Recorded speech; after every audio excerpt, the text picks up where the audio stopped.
Assalamualaikum warahmatullahi wabarakatuh. Kami dari kelompok 6 ingin mempresentasikan proposal PKMGT kami yang berjudul Perubahan Cara Pandang Lewat Pengasuhan dan Pendidikan Sejak Dini untuk Menanamkan Kesetaraan Ras dan Suku. Sebelum itu, izinkan kami memperkenalkan diri terlebih dahulu.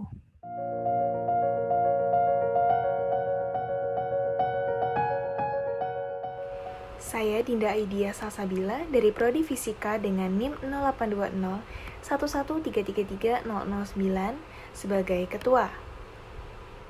Saya Vina Nidaul Mufidah dari Prodi Fisika dengan NIM 082113330010.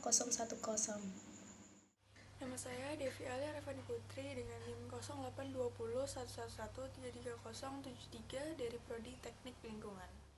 Perkenalkan, nama saya Rohman Yoga Prabo dari Prodi Fisika dengan NIM 082011333301. Perkenalkan, nama saya Fauzi Muhammad Arik dengan NIM 082011133074.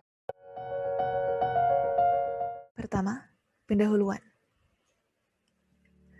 Hal yang melatar belakangi terbentuknya proposal PKMGT kami adalah rasisme yang belum menemukan titik terang dalam penyelesaiannya.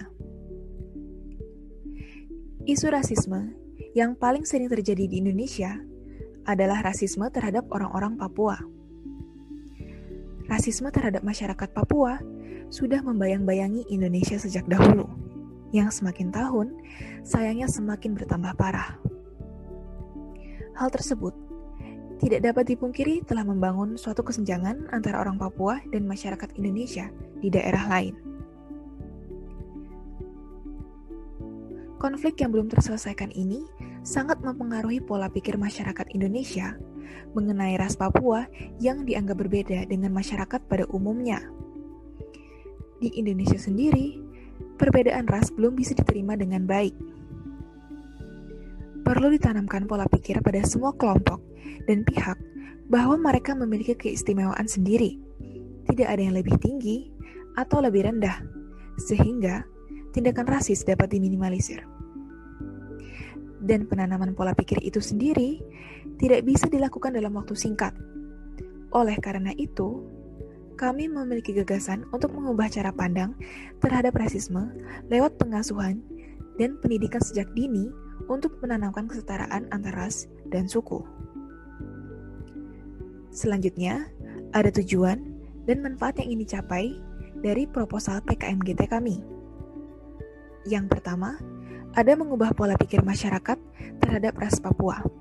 Kedua, membantu dalam pembangunan karakter anak agar memiliki sikap anti-rasis. Ketiga, mengedukasi masyarakat mengenai betapa pentingnya menanamkan rasa kesetaraan dalam kehidupan sehari-hari. Selanjutnya, akan dibacakan oleh rekan saya. Selanjutnya yaitu gagasan. Kondisi kekinian pencetus gagasan. Rasisme bukanlah hal asing dan sering terjadi di Indonesia. Etnis mayoritas dan minoritas seringkali terlibat dalam konflik yang menjadi buah dari sikap rasis. Salah satu ras yang seringkali menjadi korban rasisme adalah ras Papua. Bahkan, pada sebuah konflik akibat rasisme terhadap Papua yang dijadikan hari peringatan, yaitu insiden asrama mahasiswa Papua di Surabaya yang terjadi pada 16 Agustus 2019. Insiden tersebut diawali dengan tuduhan Ormas Surabaya bahwa mahasiswa Papua tidak mau mengibarkan bendera merah putih.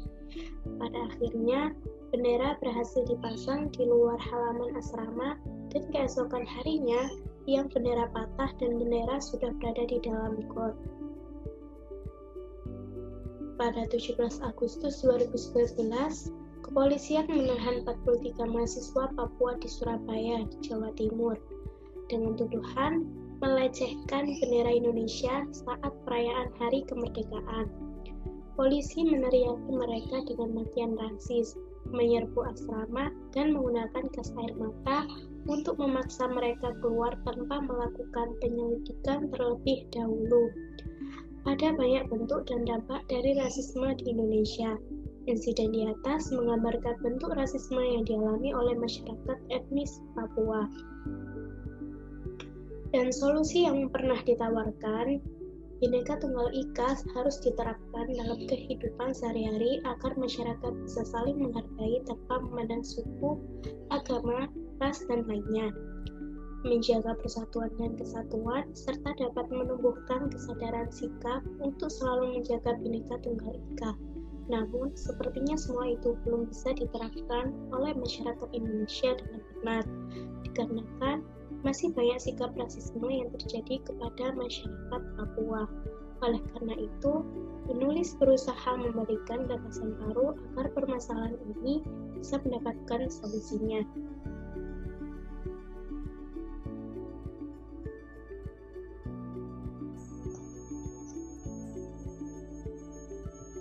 Sebelumnya, kelompok kami sudah memberikan solusi yang pernah ditawarkan. Namun, dengan solusi tersebut nyatanya belum bisa mengatasi masalah mengenai rasisme ini. Dari situ, kelompok kami memberikan gagasan baru yang kami tawarkan, yaitu dengan pemberian pemahaman mengenai keberagaman suku, budaya, dan ras sejak usia dini. Di mana pada usia 2-5 tahun, anak-anak sudah mampu melihat perbedaan antara dirinya dan orang lain, namun mereka tidak mengenal apa itu diskriminasi dan rasisme. Dari hal tersebut, kita dapat mengenalkan sebanyak mungkin mengenai keberagaman pada anak-anak. Selanjutnya, pada usia 6-12 tahun, pada usia tersebut, anak-anak mulai mengetahui rasa benci dan perasaan saat mereka diperlakukan dengan tidak adil di lingkungan mereka. Dari situ, mereka akan semakin aktif untuk bertanya dan mencontoh perilaku orang-orang sekitar mereka. Oleh sebab itu, sebagai orang dewasa, kita harus bisa untuk menjadi panutan yang baik atau contoh yang baik bagi mereka. Dan saat usia mereka menginjak 13-17 tahun, mereka akan mengumpulkan banyak informasi untuk menemukan jati diri mereka yang sebenarnya.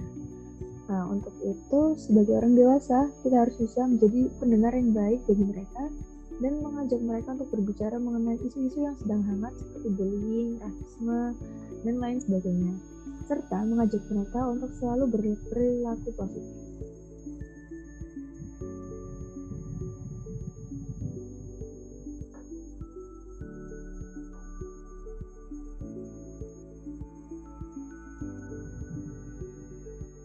Selanjutnya, terdapat pihak yang membantu untuk mengimplementasikan gagasan. Dalam menciptakan kesetaraan suku, bangsa, dan dalam kehidupan bermasyarakat, khususnya di Indonesia, diperlukan peranan berbagai pihak dalam merealisasikan gagasan ini. Beberapa pihak yang dapat membantu dalam merealisasikan konsep agar tidak rasisme bisa diatasi dengan sebagai berikut. Yang pertama, ada pemerintahan. Pemerintahan di sini mempunyai peranan yang sangat penting dalam menciptakan kesetaraan suku bangsa di Indonesia. Pemerintahan mempunyai peranan dalam pencegahan tindakan rasisme, yakni dengan penegakan hukum yang tegas, dengan melibatkan lembaga berbadan hukum dalam menangani atau mencegah tindakan rasisme. Pemerintah harus melibatkan beberapa unsur-unsur seperti kepolisian, TNI, kejaksaan, dinas sosial maupun ormas-ormas seperti stakeholder yang terkait dalam penanganan rasisme di Indonesia agar tidak terjadi konflik yang berkepanjangan. Selanjutnya ada masyarakat.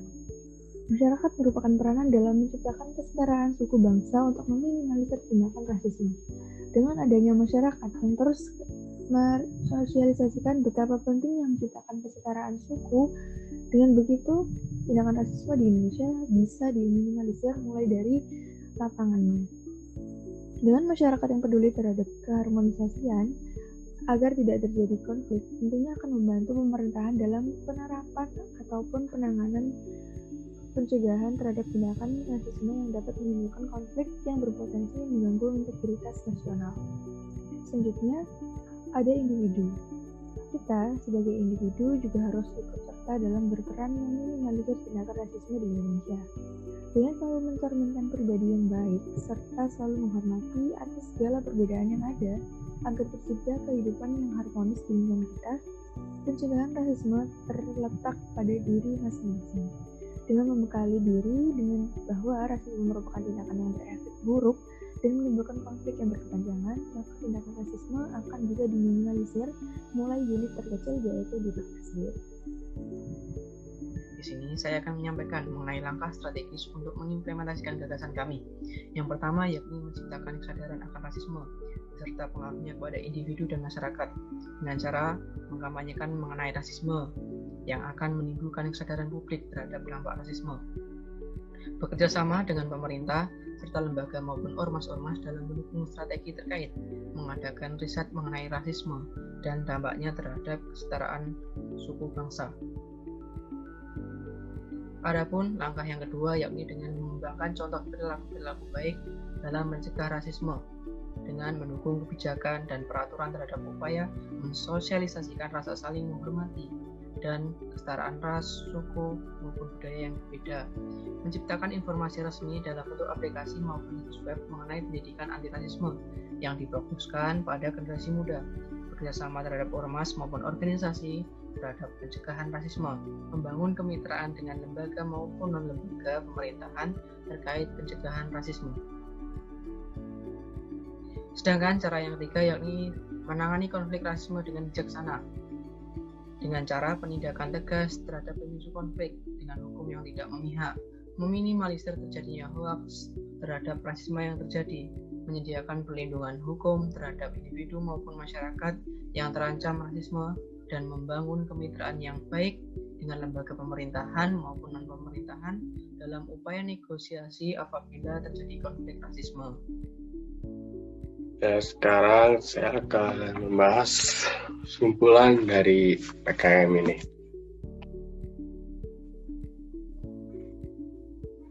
Di gagasan dari PKM kita ini, kita ingin mengurangi tingkat rasisme di Indonesia dengan mengikutsertakan aparat, organisasi masyarakat, dan korban rasisme untuk menciptakan kesadaran masyarakat terhadap pengaruh rasisme dan terhadap korban rasisme.